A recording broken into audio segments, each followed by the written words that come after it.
Erin was in trouble. She had no money, no job, no husband, and 3 young children. Life is difficult when you are a single mother. But Erin loved her young family, and she wanted to make their lives happy and comfortable. Day after day, she read the local newspapers and called for jobs. But every phone call and every interview was unsuccessful. It was time to try something new. Erin visited her lawyer, Ed Masry. "I'm smart, I'm hardworking, and I'll do anything," she told him. "Please give me a job." It was a strange way to find a job, but Erin did what she had to do. She wanted to be a good person and a good mother. Erin was not like the other office workers. She did not always speak politely. She did not wear dark suits, and she gave her opinions fearlessly. She worked hard, organizing papers into piles and boxes every day. But the work was dull for a smart woman like Erin. Soon, she started reading some of the letters in the lawyer's papers to make her days more interesting. Erin was a careful worker, and she wanted to do her job well. One day, she found some people's health papers in the same box as their house papers. This was unusual. "Why are these together?" she thought. "Maybe there's a mistake." She started looking at the big box of papers, one page at a time. It seemed that a large electricity company, Pacific Gas and Electric Company, PG&E, wanted to buy hundreds of houses in the small town of Hinckley, close to their electricity station. But why?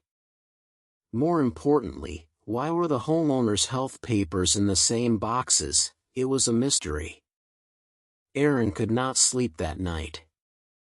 She was worried. Did PG&E want to hide something? Were the people of Hinckley safe?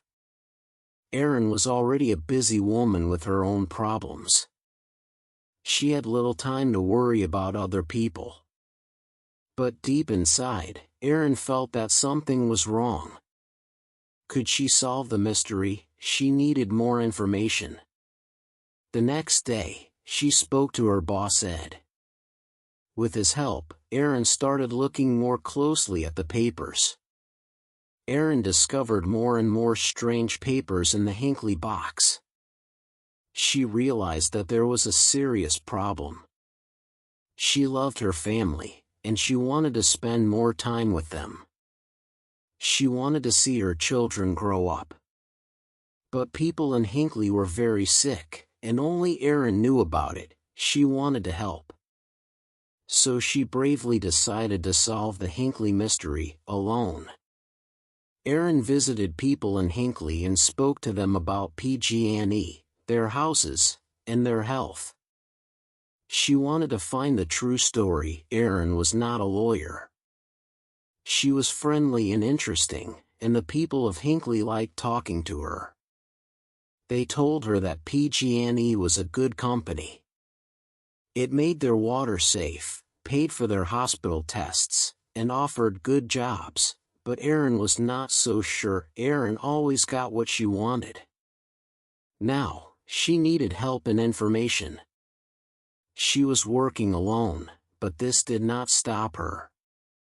She called and visited scientists, doctors, and lawyers. She talked to anyone who could help her. And every day, she worked hard. At last, she got the piece of information that she really needed.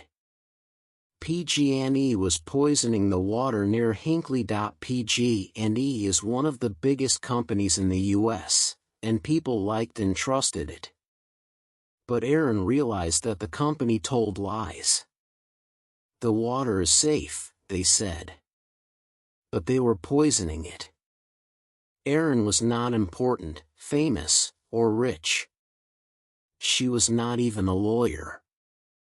But she decided to fight against PG&E, for the people of Hinckley. She knew that she had to help in every possible way. How many people were poisoned in Hinckley? Was anyone in danger? Erin returned to the town to find out. People knew Erin now. They trusted her and talked honestly about their health problems. Hundreds of people in Hinckley had terrible illnesses, and some were dying. As Erin listened to the great problems and worries in these people's lives, she became very angry. PG&E knew that it was killing people. It was expensive to clean the water from its electricity station, so the dirty water ran into Hinckley's river and drinking water. Now, the company wanted to buy the houses and keep the secret. It was not worried about the people who became sick. It was worried about possible payments to those people. Money was a big problem for Ed Masry too at this time. Erin's work was important, he knew that. But lawyers only get paid when they win. It was almost impossible for a small local law office to win against PG&E. Ed was afraid, but he was a brave man too. He trusted Erin, and Erin's courage and hard work carried them through the most difficult times. From start to finish, Erin's work for the people of Hinckley took more than 5 years. During that long and difficult time, Erin and Ed made a great team. As Erin talked to different Hinckley people, her name and face became famous in the town. She had to be careful, though. She did not want PG&E to know about her work. As more people told their stories, Erin got the necessary information. She worked longer and longer hours. She still had a family to look after, too. Her body and mind were tired, but she knew that quick action was important. Finally, it was time to fight PG&E. Erin and Ed sent 634 notices for lawsuits from their small office to the large, expensive offices of PG&E. It was brave, but was it crazy? PG&E was a dangerous enemy.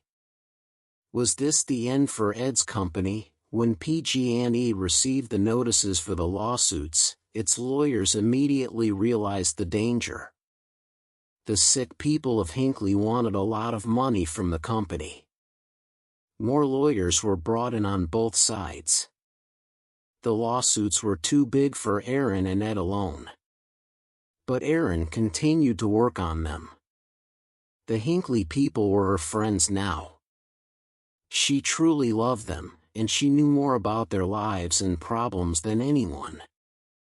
So Erin, Ed, and the lawyers from other companies worked together to do their best for the people of Hinckley. After months of hard work, important lawyers and expensive clothes filled a small courtroom. PG&E bosses sat quietly in their chairs, trying not to look worried. Erin was nervous and excited.